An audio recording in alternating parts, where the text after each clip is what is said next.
കളിക്കളത്തിലെ പരിക്കുകളെ ഇനി പേടിക്കേണ്ട. എല്ലാവിധ സ്പോർട്സ് ഇഞ്ചുറികൾക്കുമുള്ള സമഗ്ര പരിഹാരം ഇവിടെയുണ്ട്. ABC orthopaedic hospital, near Kairali theatre, Calicut road, Manjeri.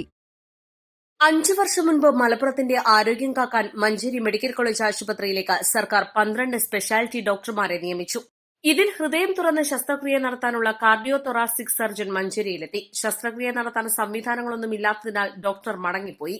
ഇപ്പോൾ ഡോക്ടറുടെ തസ്തിക മഞ്ചേരിയിലും ജോലി വർക്കിംഗ് അറേഞ്ച്മെന്റിൽ കോട്ടയം മെഡിക്കൽ കോളേജിലുമാണ്. കാർഡിയോ തൊറാസിക് യൂണിറ്റിന് പ്രത്യേക രക്തബാങ്ക്, 2 ശസ്ത്രക്രിയാ തിയേറ്റർ, ICU യൂണിറ്റ്, ഹൃദയം തുറന്ന ശസ്ത്രക്രിയയ്ക്ക് ആവശ്യമായ യന്ത്രങ്ങൾ, ആനുപാതികമായ ജീവനക്കാർ എന്നിവയാണ് ആവശ്യമുള്ളത്. ഇതൊന്നും മഞ്ചേരിയിൽ ഇല്ലാത്തതാണ് ഡോക്ടർ മടങ്ങിപ്പോകാൻ കാരണം. സംസ്ഥാനത്ത് 276 ഡോക്ടർമാരുടെ തസ്തിക അനുവദിച്ചതിൽ മഞ്ചേരിയിൽ 12 തസ്തികയാണ് അനുവദിച്ചത്. 2020 മാർച്ച് 23-നായിരുന്നു ഇത് സംബന്ധിച്ച സർക്കാർ ഉത്തരവ്. ഇതിൽ കാർഡിയോളജി വിഭാഗത്തിൽ 3 ഡോക്ടർമാരെ അനുവദിച്ചതിൽ 5ാമത്തെ വർഷമാണ് cardio thoracic surgeon doctor Aravind P രാമനെ മഞ്ചേരിയിൽ നിയമിച്ചത്. ഇദ്ദേഹം മഞ്ചേരിയിൽ നിയമനം നേടിയെങ്കിലും സേവനത്തിന് ആശുപത്രിയിൽ സൌകര്യമില്ലെന്ന് കണ്ടതോടെ സേവനം കോട്ടയത്തേക്ക് മാറ്റുകയായിരുന്നു. ഡോക്ടറുണ്ടായിട്ടും അനുബന്ധ സൌകര്യങ്ങൾ ഇല്ലാത്തതിനാൽ ഒട്ടേറെ രോഗികൾ വലയുകയാണ്. ആവശ്യമായ സജ്ജീകരണം ഒരുക്കുന്നതുമായി ബന്ധപ്പെട്ട വിശദമായ പ്രൊജക്ട് തയ്യാറാക്കി പ്രിൻസിപ്പലിന് സമർപ്പിക്കുമെന്ന് ഡോക്ടർ പറഞ്ഞു.